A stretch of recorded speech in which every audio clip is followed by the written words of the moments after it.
우리는 한 가정에 속해 있고 또한 교회에 속해 있고 더 나아가서 사회의 구성원이지요. 그리고 더 중요한 것은 이 나라 민족, 이 국가 안에 속해 있는 국민입니다. 그리고 더 나아가서는 이 지구촌의 한 사람들입니다. 지구촌에서 이 땅에서 살고 있는 하나님께서 창조하신 생명체입니다. 그래서 우리가 개인적으로도 행복할 수 있고 또는 개인적으로 슬플 수도 있어요. 그렇죠?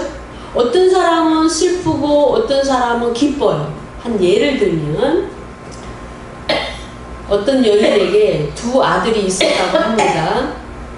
근데 한 아들은 우산을 팔아요. 그렇죠? 예. 한 아들은 또 비가 오지 않는 날 파는 다른 것을 팝니다. 그러면 그 우산과 또 한 아들은 양산을 이렇게 판다고 하면 한 가정 안에서 그 여인, 그 어머니는 햇빛이 쨍쨍 쬐는 날은 양산이 잘 팔려서 아이고 우리 아들이 양산이 잘 팔리겠구나 하고 행복해합니다. 그런데 또 비가 오는 날은 우리 아들이 또 만든 그 우산이 잘 팔리겠구나 하고 또 그렇게 행복해하고 좋아한답니다. 한 가정 안에서도 희비가 엇갈리는 그런 삶이 연속되겠죠. 마찬가지입니다. 이 국가도 정말 어떤 경우에는 기쁘고 어떤 경우에는 소망이 넘치고 희망을 가져보고 그러나 어떤 경우에는 낭망하고 좌절하고 소망이 없고 앞이 안 보이고 국가적으로 위기이고 절대절명의 순간들도 있을 겁니다. 그러나 국가라는 이 단위는 이 지구촌 땅 안에서 그 지정학적인 위치가 굉장히 중요합니다. 그리고 다음으로는 그 국가가 강대국이냐 아니면 좀 경제적으로 많이 아직까지는 발전이 돼야 되는 미개발 국가냐 아니면 개발되고 있는 개발도상 국가냐 이런 말들이 있죠. 그럼 분류가 됩니다. 선진국이냐 아니면 중진국이냐 아니면 후진국이냐 이렇게 개발의 정도에 문명의 정도에 있어서 분류를 하게 됩니다. 저와 여러분은 우리나라가 세계 10위권이다 또는 11위다 이런 얘기를 들으면서 지금 이 나라 이 땅에 살고 있어요. 그래서 이 국가의 운명 안에 저와 여러분이 속해 있기 때문에 근본적으로는 이 국가가 정말 윤택하고 좋은 일이 있고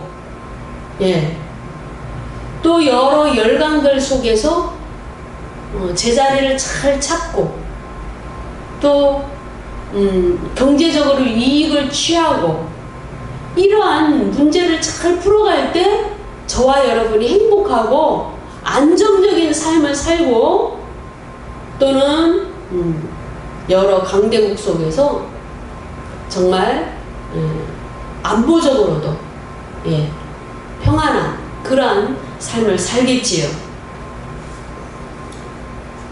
그래서 우리가 나눠본 얘기처럼 우리는 개인주의적인 시대에 삽니다. 전부 개인주의예요. 옆집에 누가 사는지 그냥 얼굴만 아는 정도 그렇게 사는 경우가 대부분이에요. 시골도 거의 많은 유동성이 있고 개발이 되었기 때문에 그런 경우가 상당히 많이 있습니다. 그래서 결국은 우리가 개인주의로 지극히 이기적으로 산다 하지만 우리는 가족 공동체가 중요하고 이 사회 공동체가 중요하고 국가적인 이 국가 민족의 공동체가 그 운명이 굉장히 중요합니다. 그리고 가장 이 지구촌이 지금 어떤 상황에 처해 있는가, 그런 문제가 굉장히 중요합니다. 지금 많은 미디어에서는 보도하기를 이 지구촌에 식량 위기가 오고 더 극심한 기후변화로 인하여 여러 가지 문제들이 발생한다라는 것을 우리가 알고 있습니다. 실예로 중국에서는 늘 홍수도 오고 태풍도 오고 여러 질병이 있긴 하지만 더 극심한 이해할 수 없고 통계 수치에서 벗어난 이러한 전염병과 홍수와 여러 가지 문제들이 발생하고 있죠. 그리고 그 주변에 사는 이웃나라는 극심한 공포와 위기와 불안의 그 소용돌이 안에 들어가게 됩니다. 그렇죠? 우리가 이웃의 강도가 들었다면 괜히 같은 위험을 느끼고 같은 공포를 느끼지 않습니까? 마찬가지입니다. 그렇다면 주께서 이 지구촌, 이 땅에 은혜를 베풀어 주셔야 돼요. 어느 지역에서 나와 상관이 없는 지역에서 전쟁이 일어난다 할지라도 지금은 금방 보도가 되고 또 함께 돕는 손길이 이어지고 그렇습니다. 그러나 우리가 분명히 아는 것은 이 지구촌은 빛과 어두움의 영적 싸움이 일어나고 있는 이 땅이라는 것을 알고 있어요. 악한 세력이 하나님의 진영의 사람들을 회방하고 괴롭히고 또 그들은 그들의 그 섬기는 사단과 우상 숭배와 악한 일을 도모하기 위하여 그들은 또 함께 손을 잡고 어떤 일을 벌리고 또 추구하고 그쪽으로 이 지구촌을 끌고 가는 것을 볼 수가 있어요. 그렇다면 우리는 평안하지 못합니다. 이 지구촌의 자유 진영들이 더 활성화되고 민주주의가 더 활성화되고 자유시장 경제가 더 활성화되어서 누구든지 아름답게 살아갈 수 있도록 그렇게 하는 그런 시대를 우리는 바라보고 있습니다. 그래서 오늘 저는 이 본문을 선택을 했습니다. 이사야 33장의 말씀은 시온 땅, 예루살렘, 그 성전산이 있는 그 시온이 정말 하나님의 은혜로 축복을 받고 원수들 손에서 해방되며 노임을 받고 결국은 하나님께서 부으신 은혜를 통해 그 땅이 회복되는 그 축복을 누리는 그 과정들을 잘 기록하고 있습니다. 그러므로 저와 여러분에게 영적으로 적용할 수 있습니다. 가정에서도 적용될 수 있고 이 국가적인 차원에서도 이 말씀이 적용될 수 있고 이 지구촌의 그런 범위 안에서도 이 말씀을 적용하여 살펴볼 수 있습니다. 이사야 33장의 위치는요, 이사야 27장까지가 지금 하나님의 심판에 대해서 기록을 하고 있고, 그리고 이사야 28장에서부터는 39장까지 북이스라엘과 남유다에 대한 하나님의 여러 말씀들을 기록하고 있는 그 상황입니다. 그래서 이사야 33장은 이제 남유다와 북이스라엘에 관한 그 말씀을 예언적으로 주시는 말씀인데, 특별히 이제는 회복될 거다라는 말씀을 선포하고 계시는 겁니다. 약속으로 주시는 말씀이죠. 그러므로 저는 여러분과 함께 정말 각 가정마다 이 이사야 33장 안에 들어있는 하나님의 그 소망의 말씀을 약속으로 붙잡기를 원합니다.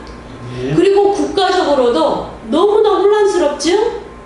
그렇게 선거 전에는 정말 우파의 진영에서도 뭔가 소망을 가지고 희망을 가지고 나름대로 열심히 싸우면서 또 의견을 모으면서 이렇게 활발하게 움직였는데, 선거 이후 결과를 통하여 낙담이 들어오고 절망이 들어오고 소망이 보이지 않아서 그 기세가 절반으로 꺾어지며 이제는 뭔가 노력하지 않는, 그냥 운명에 맡기는 듯한 이러한 분위기로 가고 있습니다. 실제적으로 통합당도 우리가 생각했던 그런 그림으로 그런 행보를 하지 않고 이상한 행보를 자꾸 함으로 말미암아 국민들이 실망하고, 또 우리가 진보를 원하죠. 지금 우파들도 예전에 그런 우파는 아니죠. 진보에 가까운 그런 우파입니다. 그래서 좌편향의 그런 국민들의 의견을 수렴하고 또 그들의 마음을 이해하려고 하고 또 그들의 생각을 들어주고 그런 경향이 많이 있습니다. 그러나 때로는 그 안에서 전혀 이해하지 못하는 세력들에 의해서 우리가 더욱더 절망을 느끼고 갭이 커지는 이러한 혼돈 가운데 국가가 처해 있습니다. 그래서 국가적으로도 이 말씀을 붙잡아야 된다라는 거죠. 우리 이사야 33장 3절의 말씀을 한번 보도록 합니다. 진동시키시는 소리로 인하여 민족들이 도망하며 주께서 일어나심으로 인하여 열방이 흩어졌나이다 그랬어요. 지금은 이 지구촌이 우파의 진영, 다시 말해서 자유민주주의, 또 종교의 자유, 또는 인권, 이런 쪽을 추구하는 진영과 사회주의 또는 공산주의 또는 인위적인 통제, 이러한 전제주의, 이런 식으로 그 어두운 좌파의 그림을 그리는 이런 진영으로 나누어지고 있습니다. 그래서 그들을 이제 뭐 그림자 정부다, 또 여러 표현으로 미디어에서 떠들고 있죠. 그러나 우리가 정확하게는 알 수 없지만 그들이 존재하고 그들의 활동과 그들이 했던 일들에 대해서 우리는 알고 있습니다. 그래서 그들이 왜 그렇게 하는가 우리는 이해할 수 없지만, 그럼에도 불구하고 그들도 한편으로는 이 지구촌에 대해서 나름대로 그림을 그리고 있고 나름대로 어떤 방향을 추구하고 있다라는 사실은 맞아요. 뭔가 충돌이 일어나고 있습니다. 그래서 그러한 충돌을 우리는 그리스도인이기 때문에 우리는 성경의 말씀에 비추어서 그들의 하는 행동이, 방향이, 그들의 활동이 하나님의 말씀에 위배되는가, 하나님께서 이 지구촌을 정말 계획을 가지고 통치하고 계시는데 그 방향과 방향성이 맞는가, 그런 것들을 이제 우리가 살펴봐야 되겠죠. 그런데 맞지를 않는다라는 겁니다. 그래서 민족들에 대해서도 하나님께서 마지막 때의 심판을 말씀하고 있지요. 그래서 주님은 주님의 그 구원을 사모하는 그러한 기도를 들으시고 당신의 백성들의 그 구원을 위하여 민족들을 심판하신다는 거죠. 그 때가 되면 하나님의 그 진동의 소리가 이 땅에 있습니다. 민족들이 도망하고 주께서 일어나심으로 인하여 열방이 흩어졌나이다. 이 지구촌은 어둠의 세력과 빛의 세력이 서로 대치되어 있습니다. 그런데 주님이 일어나시면 그 어둠의 세력들과 그 민족들이, 그 열방들이 흩어지게 하신다라는 겁니다. 그럼 그런 일이 있지 않으려면 근본적으로 같은 빛깔, 같은 색깔, 같은 방향, 같은 활동, 같은 진리 위에 서야 되겠죠. 원래는 이 지구촌이 아담을 통하여 그리고 하와와 아담의 그 후손들로 이 지구촌이 하나가 되어서 같은 방향으로 같은 통치 아래서 같은 생각과 같은 말씀의 통치를 받으면서 살도록 되어 있었습니다. 그러나 점점 어둠이 들어옴으로 말미암아 하나님으로부터 분리되어서 전혀 다른 세력들로, 주님을 반역한 세력들로 그렇게 한쪽이 나눠지게 된 것이죠. 그러므로 근본적으로 이 지구촌이 하나가 되고 빛의 지구촌이 되고 모든 지구촌 사람들이 한 방향과 행복과 평안과 주님의 호의하심과 안위하심 속에서 살아가게 되려면 하나님의 진리 안에 있어야 된다. 진리 밖에 있는 그런 세력들은 하나님과 함께 할 수 없고 인간의 인류의 행복을 추구할 수 없게 되므로 영생을 보장받을 수 없는 상황으로 가게 됩니다. 그래서 우리는 가장 먼저 주님 이 땅에 은혜를 베풀어 주시옵소서라고 기도할 때에 가장 먼저는 개인이 아니고 이 지구촌에 주님의 진리가 바로 설 수 있도록 그렇게 먼저 기도해야 된다. 이기주의와 개인주의와 정말 실리, 국가, 국익 뭐 이런 말들이 유행하고 더 그것을 추구하는 이 시대에 있어서 오히려 가장 중요한 것은 이 지구촌, 이 땅 전역에 하나님의 진리가 바로 서는 것이다 라는 사실을 우리는 알아야 됩니다. 그래야만 근본적으로 큰 그림이 완성이 됩니다.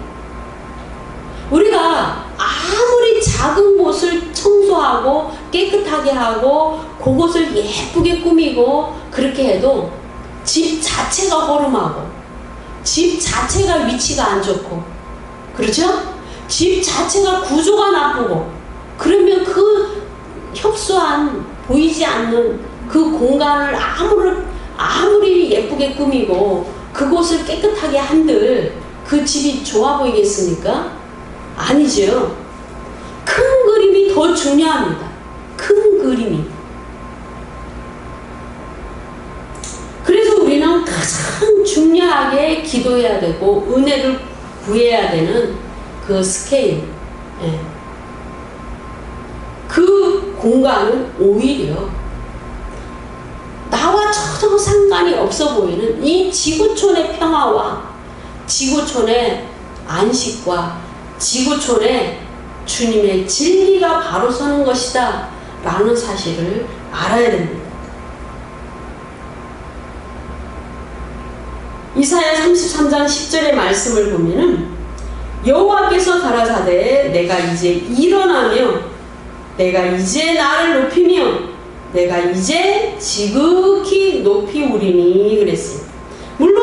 본문은 때가 되매 주님께서 이스라엘과 유다와 예루살렘 성산이 있는 그 시온산을 주님께서 황폐하게 하는 자로부터 벗어나게 하고 학대하고 그 다음에 능욕하고 이러한 세력들로부터 벗어나게 해서 안식 가운데 거하게 하신다라는 말씀이지.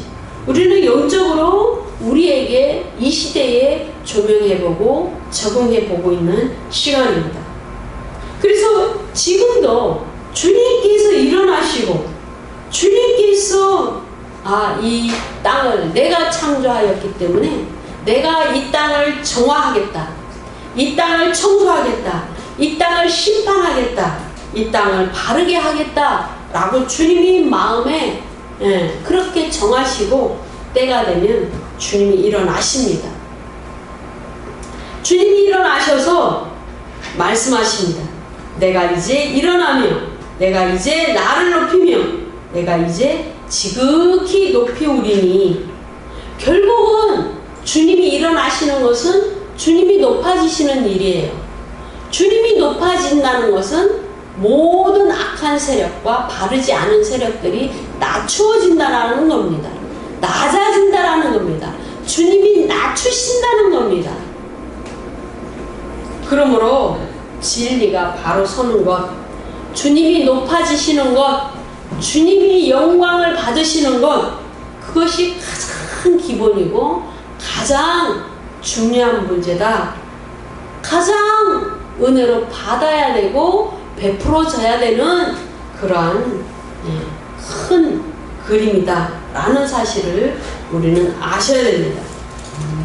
22절의 말씀을 보시면 대저 여호와는 우리 재판장이시요 여호와는 우리에게 율법을 세우신 자시요.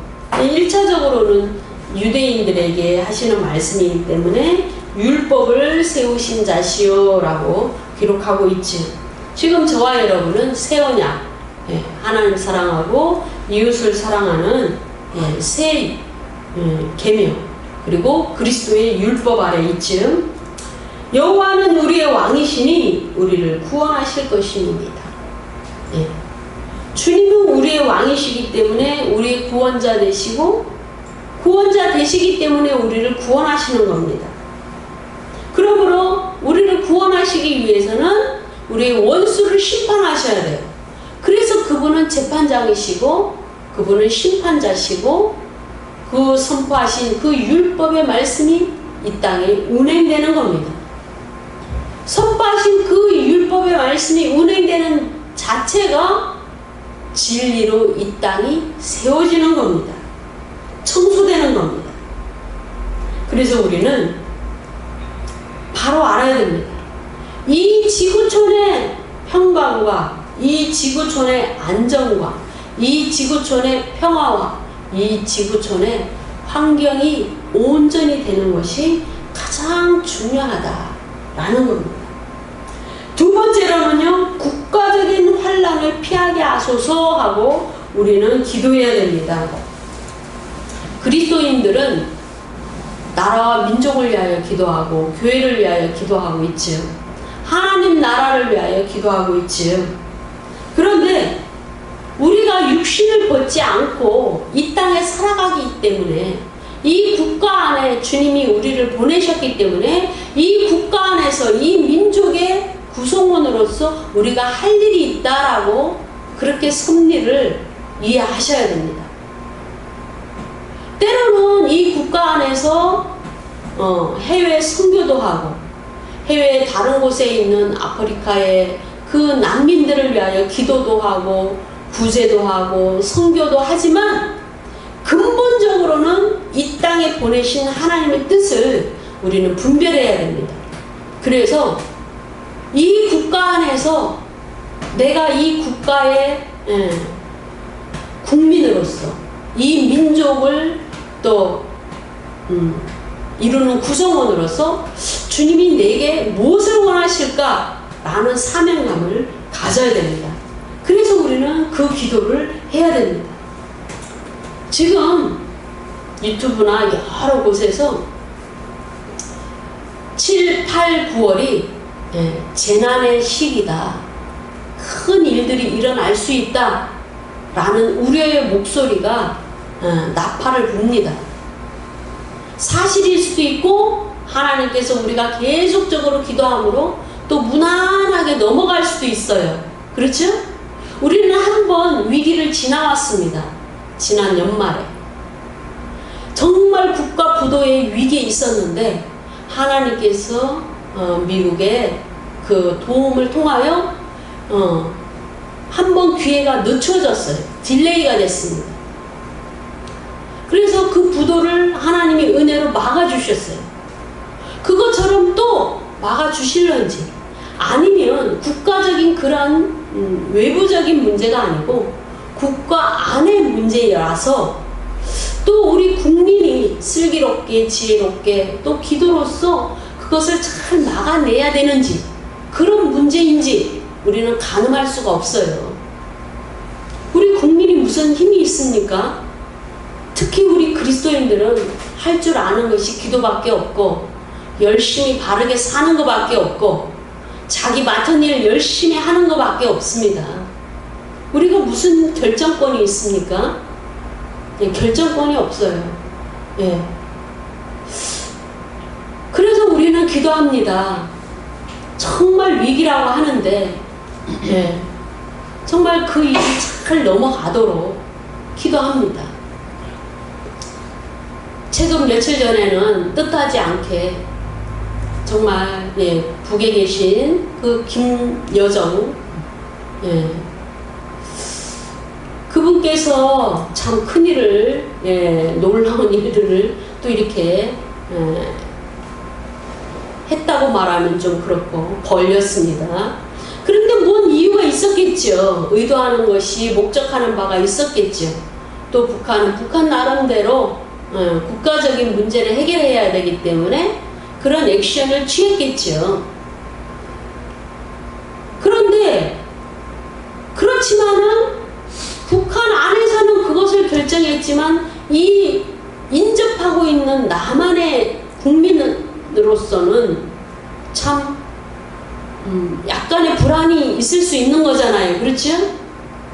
그렇기 때문에 우리는 국가가 평안해야 됩니다. 국가의 지도자를 위해서 기도하는 이유가 바로 그것입니다. 국가가 편안하고 국가가 정말 경제가 잘 돌아가고 또 세계 여러 강대국 안에서 정말 처신을 잘하고 외교를 잘하고 이런 것이 굉장히 중요하죠.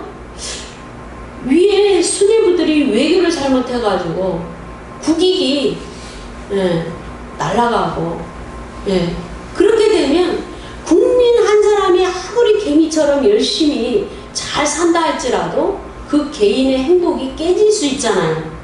그렇죠? 직장이 날아갈 수가 있잖아요. 그러므로 우리는 기도해야 됩니다. 그러므로 이 땅에 주님께서 은혜를 베풀어 주시려면 우리 국가가 평안 가운데 있어야 됩니다. 국가적인 환란을 피하게 해 주셔야 됩니다. 그것이 굉장히 중요합니다. 그래서 이 본문 안에서도 지금 6절의 말씀을 보시면 이렇게 써 있습니다. 이사야 33장 6절의 말씀이죠.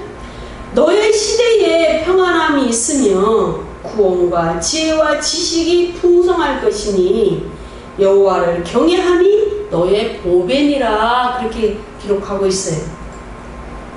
주님은 지금 이 상황에서 시온이 회복될 거다. 시온이 평강 가운데 거할 거다. 너희들에게 다시 한번 안식이 주어질 거다. 이스라엘이 회복될 거다. 라는 말씀을 하고 계시는데 그 말씀 가운데 너의 시대에 평안함이 있으며 구원과 지혜와 지식이 풍성할 것이며 이렇게 기록하고 있어요. 국가의 안녕과 국가의 평안함과 국가의 경제적인 부와 안보가 튼튼하는데 그것을 위해서는 주님의 구원의 손길이 있어야 된다는 거예요. 그리고 주님의 지혜와 주님의 지식이 풍성하게 있어야 된다는 겁니다. 마찬가지입니다. 예루살렘의 주님의 지혜와 주님의 지식과 주님의 구원의 손길이 풍성해야 예루살렘의 이스라엘의 회복이 있다는 겁니다. 마찬가지입니다. 이 땅에 이 대한민국이 빛의 국가로 분류되고 하나님의 보호하심 아래 있고 통치 아래 있는 나라로 분류되고 하나님 편에 선 나라로 분류되기 위해서는 하나님의 지혜와 지식이 풍성한 나라가 돼야 돼요. 계속적으로 이 땅에서 하나님께 올려드리는 기도가 올라가는 그러한 나라가 돼야 됩니다. 여호와를 경외함이 너의 복이니라. 네. 계속적으로 예배가 드려져야 되고 말씀이 선포돼야 되고 주님을 경외하는 삶이 추구가 돼야 되고 그렇게 사라질 때 그것이 보배라는 겁니다. 그러므로 우리는 순서를 바르게 해야 됩니다. 우리가 하나님 나라 안에서도 보세요. 먼저 그의 나라와 그의 의를 구하면 내가 너희에게 먹을 것, 입을 것, 쓸 것 다 알고 예비하시고 충만하게 부어주시고 내가 너를 위하여 일을 한다라고 주님 말씀하시죠? 마찬가지입니다. 순서가 이 지구촌에 어둠의 세력들이 물러가도록 하나님의 일을 방해하는 세력들이 끊어지도록 그렇게 기도하고 그 다음에 이 국가 안에서도 그런 세력들이 끊어지도록 소멸되도록 그렇게 기도하는 것이 기도의 순서고 주님의 은혜를 베풀어지는 그러한 순서다라는 사실을 우리는 아셔야 됩니다. 지금 우리가 2절의 말씀을 한번 보도록 합니다. 이사야 33장 2절의 말씀, 여러분 이사야 33장 한번 펴보세요. 여호와여 우리에게 은혜를 베푸소서. 우리가 아까 본문을 읽었죠? 우리가 주를 앙망하오니 앙망하오니 주는 아침마다 우리의 팔이 되시며 환난 때에 우리의 구원이 되소서. 그렇죠? 예. 이렇게 기도를 해요. 아침마다 기도를 해요.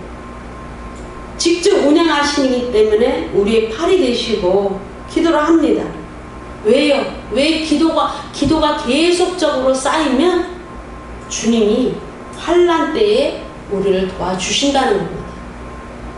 지금 대한민국은 그리고 전 세계는 올해와 내년이 가장 극심한 환난의 피크를 이루고 있습니다.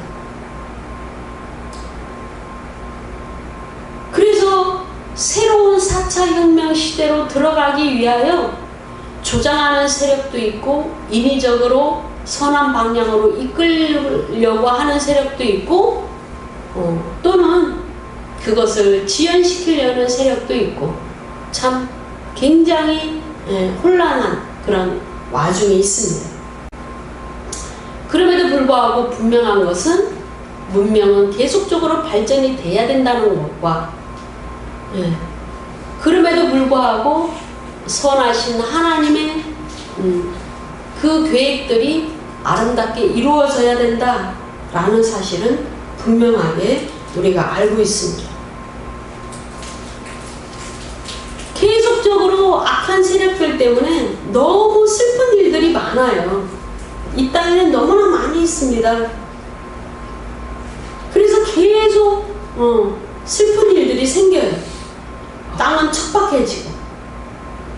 이사야 33장 13절의 말씀을 한번 보도록 합니다. 13절 너희 먼 데 있는 자들아 나의 행하는 것을 들으라. 너희 가까이 있는 자들아 나의 권능을 알라. 주님이 일을 행하시면 권능이 일어납니다. 예. 우리는 존 볼턴의 그 소식을 들었습니다. 정말 작년까지만 해도 그 존 볼턴에 대해서 좋은 신뢰감을 우리 대한민국의 사람들이 가지고 정말 우리 국가에 이익이 되는 일들을 한다, 도움을 준다 이렇게 생각하고 참 선하게 생각을 했습니다. 그런데 이 미국 안에서 존 볼턴 그분이 이 위장된 우파였다라는 사실이 밝혀지고 결국은 끊임없이 마치 그 트럼프 대통령의 그 선거전에서 오바마 대통령이 그 해방하는 일들을 많이 벌였던 것처럼 그런 일들을 해왔다라는 사실을 뉴스를 접하면서 굉장히 그 놀라움을 갖고 있지요. 그러니까 때가 되면 그 어둠은 드러납니다. 때가 되면 정체가 드러납니다. 그래서 주님이 일하시면 주님의 권능에 의하여 그 베일이 벗겨지는 때가 있어요. 그래서 우리는 기도할 필요가 있습니다. 기도해야만 됩니다. 12절의 말씀을 보면은 민족들은 불에 굽는 횃돌 같겠고 베어서 불에 사르는 가시나무 같으리로다. 우리는 우리 역사 가운데 근대 역사 가운데 청일전쟁이라든가 러일전쟁이라든가 이것을 통해서 그 외세의 세력들에 의하여 이 땅이 짓밟히고 많은 고난과 고통을 당한 사실을 우리는 알고 있습니다. 극심한 가난과 극심한 고통 가운데 있던 이 땅입니다. 이 땅이 보상을 받아야 돼요. 값없이 죄 없이 흘린 그 피의 보상을 주님은 반드시 행하십니다. 그래서 주님은 이 지구촌을 당신의 목적과 창조의 목적과 그 계획 따라 이 지구촌을 통제하시고 통치하시는 이 방향으로 나아가는데 사단과 적그리스도와 어둠의 세력들은 또 자기의 목적대로 끌고 가는 거죠. 그러나 주님은 일어나시면 이 12절의 말씀을 성취하실 수 있습니다. 민족들은 불에 굽는 횃돌 같겠고 베어서 불에 사르는 가시나무 같으리로다.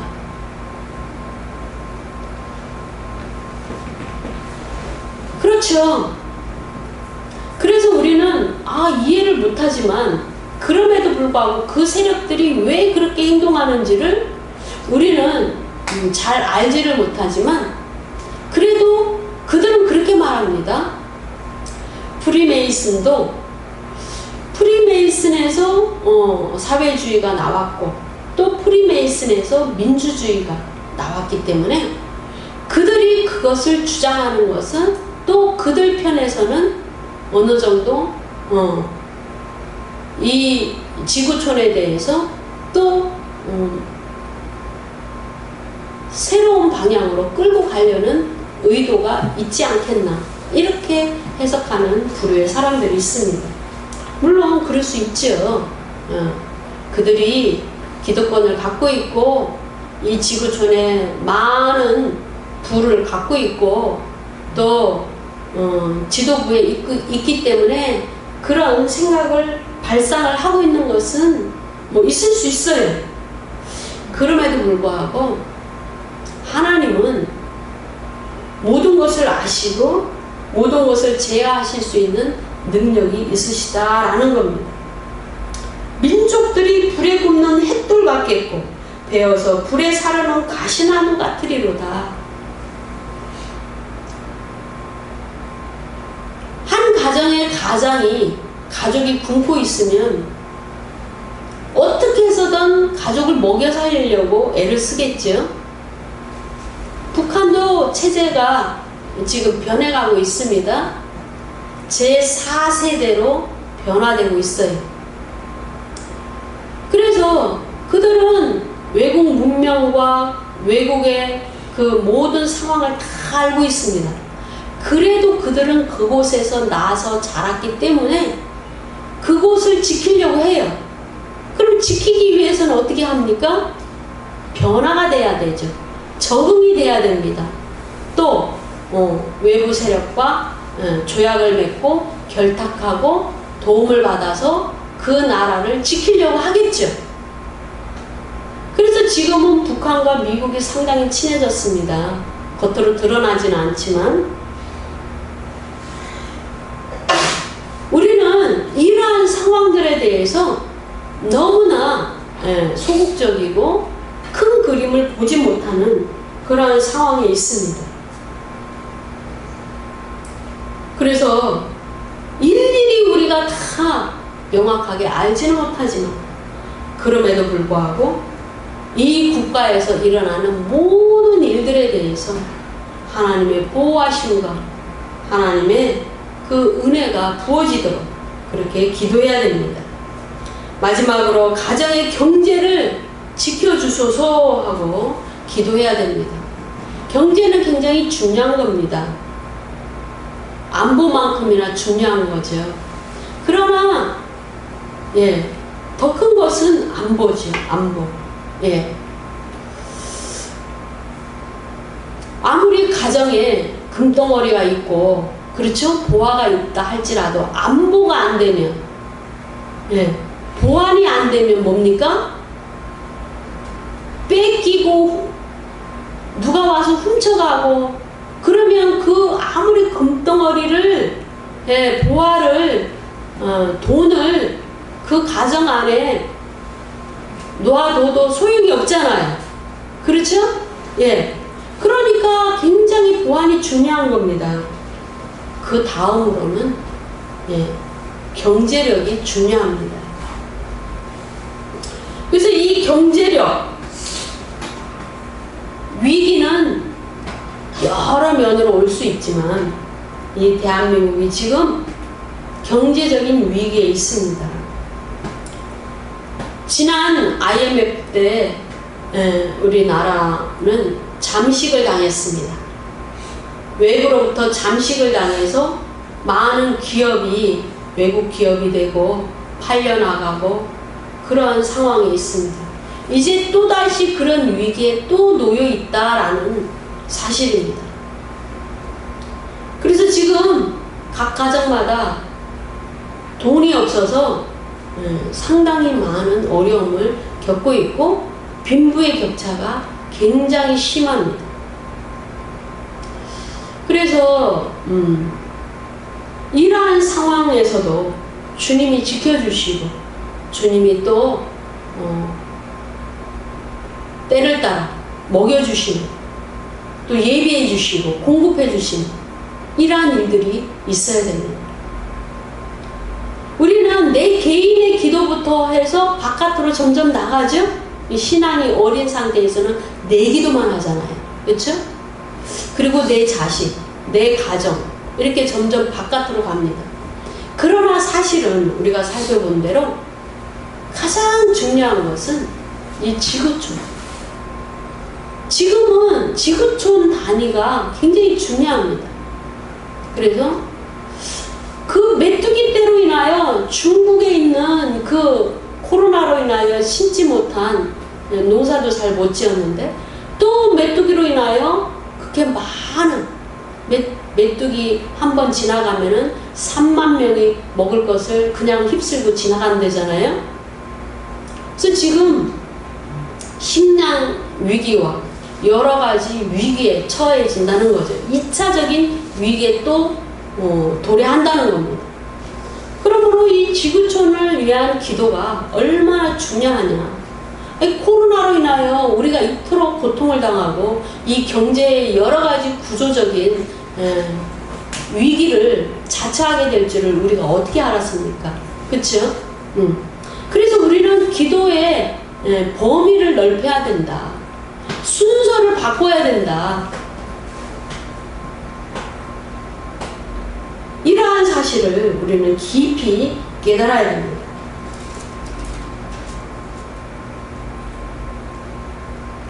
(20절의) 말씀을 보시면 우리의 절기 지키는 시온성을 보라. 내 눈에 안정한 처소된 예루살렘이 보이리니. 예루살렘이 이제는 완전히 회복되고 안정이 되어서 다시 그곳에서 감사의 제사를 드리는 것을 보이리니 그것은 옮겨지지 아니할 장막이라. 옮겨지지 아니할 하나님의 장막이라. 그 말뚝이 영영이 뽑히지 아니할 것이요 그 줄이 하나도 끊치지 아니할 것이며 그랬어요. 그러니까 결국은 우리 안에 성령이 거하시고 우리 안에 하나님 나라가 온전히 서 있는 것, 믿음으로 서 있는 것이 가장 기본이죠. 그것을 가장 기본으로 하면 하나님께서 모든 것을 우리의 기도에 따라 때를 따라 또 주님의 방법대로 이렇게 응답을 해 주신다는 겁니다.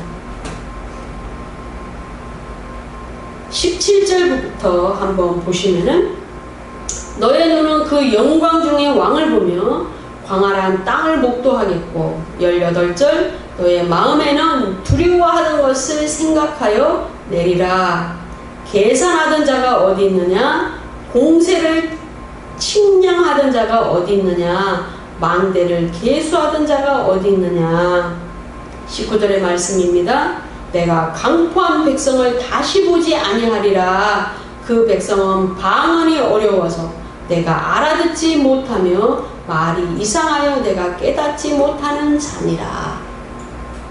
결국은 하나님께서 이렇게 강포하고 회방하고 뭔가 나쁜 계략을 꾸미고 뭔가 나쁜 쪽으로 자기 주머니에 돈 채우는 그런 일들을 계속하는 이러한 악한 세력들을 이 땅에서 몰아내 주시고 하나님께서 시온성이 온전하도록 예루살렘이 영원하도록 그렇게 주님께서 지켜주신다라고 이사야 33장은 말씀하고 있습니다.